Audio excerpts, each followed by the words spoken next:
Aujourd'hui, nous allons parler emploi et comment trouver un emploi via les réseaux sociaux. On en parle avec notre invité Laurent Rignot. Bonjour. Bonjour. Alors, vous êtes fondateur de deux agences spécialisées justement dans les réseaux sociaux. Est-ce qu'on peut dire qu'aujourd'hui, trouver un emploi, ça se passe sur le net essentiellement?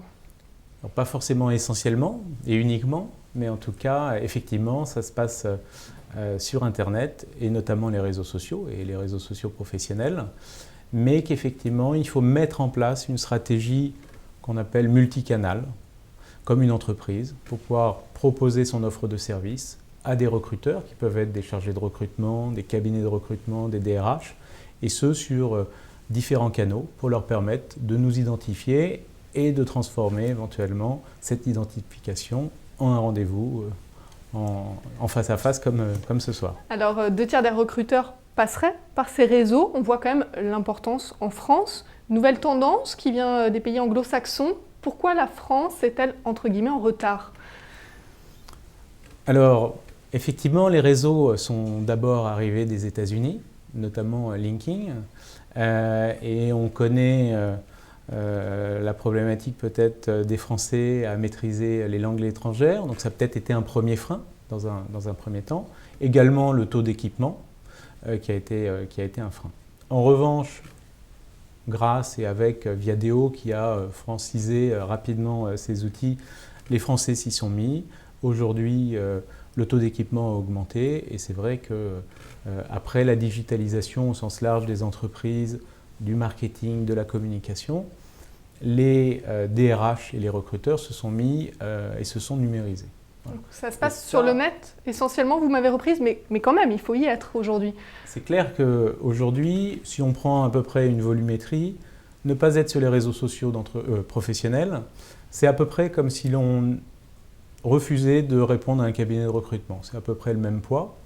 Et c'est vrai, vous l'avez dit à juste titre, aujourd'hui, 2 tiers des recruteurs utilisent les réseaux sociaux professionnels, selon une étude de Viadeo à la fin de l'année dernière. Et aussi, ce qui est intéressant, c'est que 80% des entreprises, des PME, utilisent les réseaux sociaux professionnels. Donc aujourd'hui, on sait que les PME sont les plus gros acteurs en termes de recrutement. Ça laisse aussi des opportunités aux candidats en recherche d'emploi de trouver des jobs, des postes sur des entreprises effectivement de plus petite taille, mais quand même actives. Est-ce que ces candidats sont conscients de l'importance de ces réseaux? Alors ceux qui sont actifs, oui. Malheureusement, il faut transformer ceux qui ne le sont pas, qui ne sont pas actifs parce qu'ils ne sont pas conscients ou tout simplement parce qu'ils ont des craintes.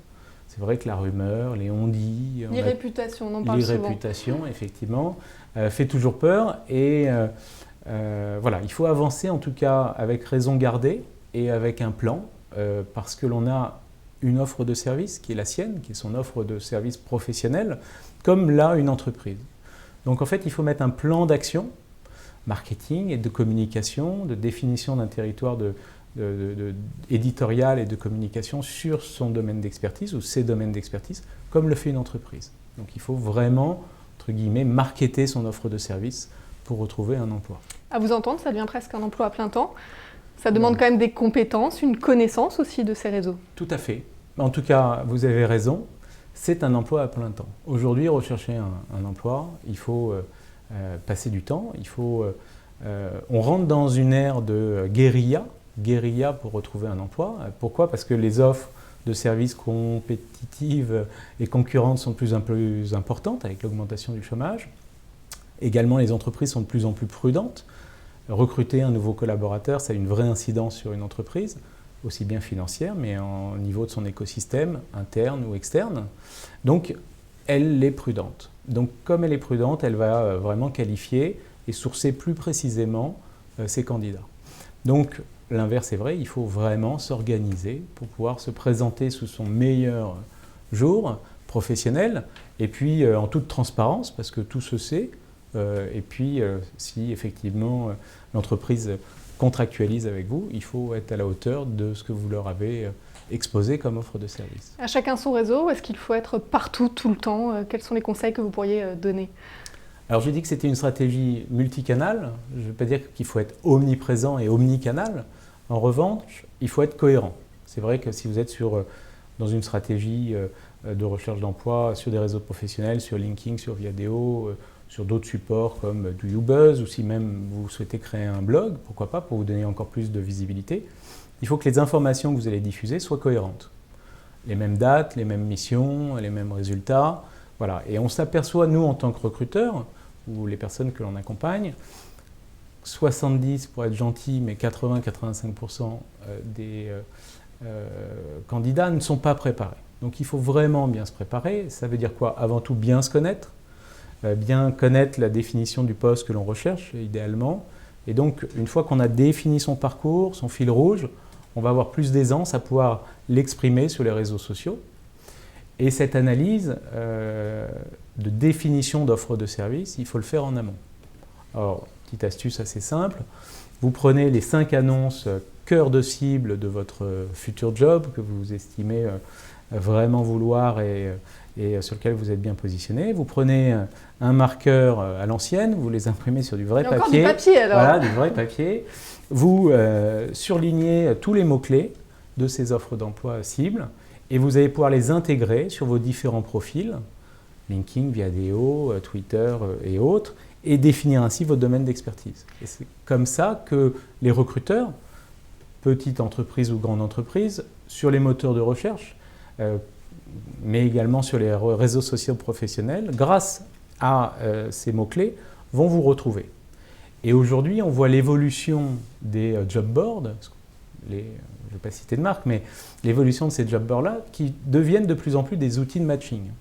Sur LinkedIn, par exemple, lorsqu'un recruteur poste une offre d'emploi, à peine il a publié cette offre d'emploi, le moteur de recherche de LinkedIn va lui proposer des profils en adéquation avec l'offre.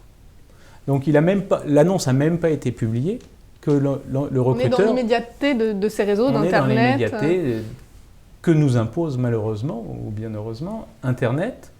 Non seulement l'immédiateté en termes d'information, mais également de support. Donc oui, il faut être visible, d'une façon aussi adaptée à ces nouveaux supports qui nous entourent, à savoir les smartphones, les tablettes, qui nécessitent un peu plus de visibilité que de mots-clés.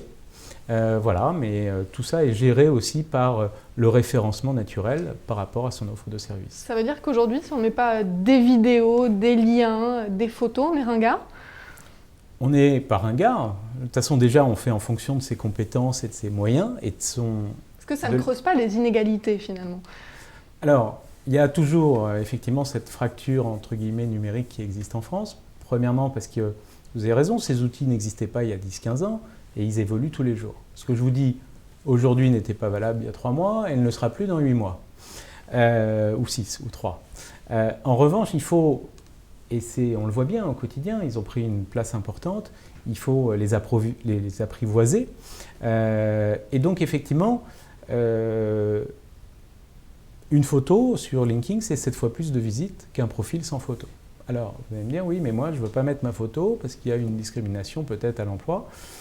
Eh bien, il faut peut-être pallier à cette visibilité par autre chose, par plus de richesse sur des mots-clés pour être sourcé différemment. Pourquoi pas? Alors, on parle de ces réseaux professionnels, qui dit réseau dit contact. Est-ce qu'aujourd'hui, il faut aller chercher les contacts de ces contacts ou est-ce qu'il faut attendre que ces contacts viennent à nous? Alors, si on attend, on peut attendre longtemps. Je le dis souvent, personne n'est venu sonner à ma porte pour me proposer un emploi, malheureusement. Il faut démarcher, il faut y aller. Donc, voilà, la guérilla marketing, c'est vraiment une action. On n'est jamais mieux servi par soi-même, semble-t-il. Mais grâce aux réseaux sociaux, vous allez pouvoir facilement, avec des critères de recherche, définir des fonctions, chargé de recrutement, cabinet de recrutement, des RH, pourquoi pas des directeurs généraux, des PDG, pourquoi pas des pairs. Si vous êtes directeur marketing, vous pouvez regarder et chercher d'autres profils de directeur marketing qui ont peut-être également des besoins ou parce qu'ils ont fait les mêmes études que vous, vont peut-être pouvoir vous mettre en contact avec. Et c'est vrai, c'est tout l'objectif des réseaux sociaux, de pouvoir rentrer facilement en contact. Il faut rentrer en contact par rapport à son offre de service à une cible de recruteurs, quels qu'ils soient, qui peuvent être, entre guillemets, comme pour une entreprise. L'entreprise va devoir rentrer en contact avec des prospects. Et là, c'est la même chose, si ce n'est que par rapport à notre offre de service, les prospects sont plutôt des recruteurs, des cabinets de recrutement, des chargés de recrutement ou des pairs qui peuvent nous aider comme dans un réseau physique, nous aider à rentrer en contact avec l'un et l'autre. Et que ce soit clair, vous n'êtes pas contre les CV en papier, ils sont aussi importants. Ils sont complémentaires, il faut toujours en avoir un dans la poche.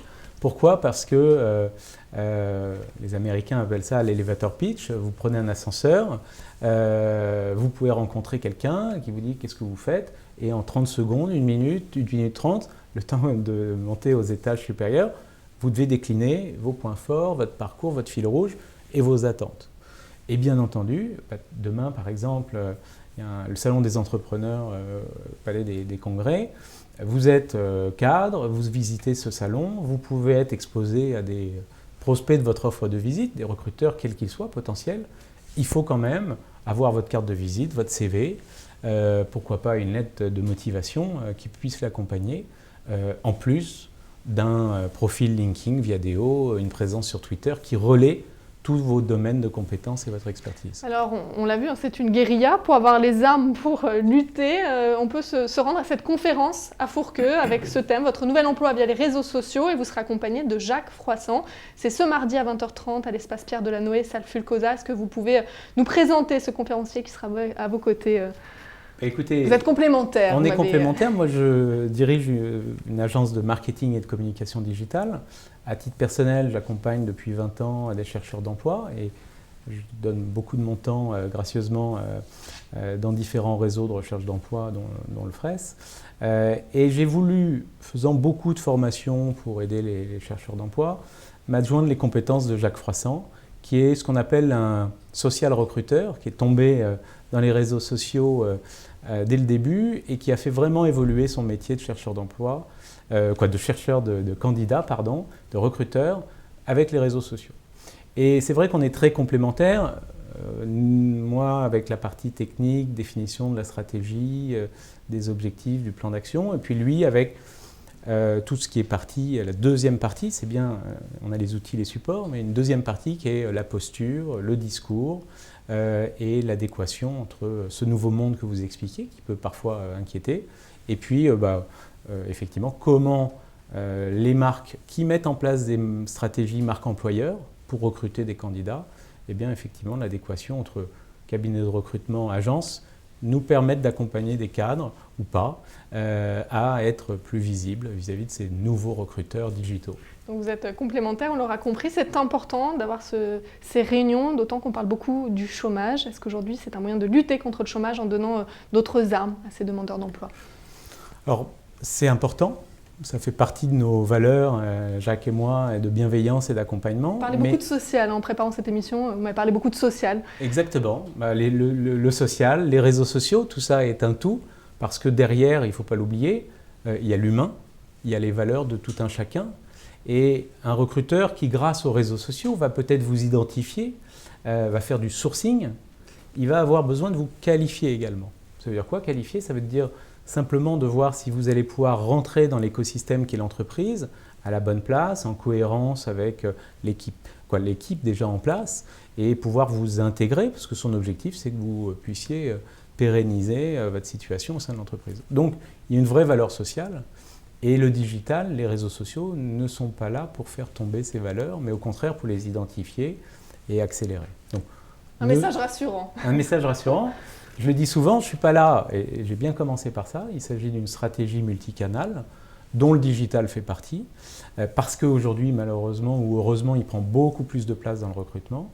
Mais en tout cas, n'achetez pas un ordinateur plus grand, ne vous enfermez pas dans votre cave, continuez à aller sur des salons, à des conférences, rencontrer des gens, rencontrer des pairs, des anciens élèves de votre école, que sais-je, mettez-vous en mouvement.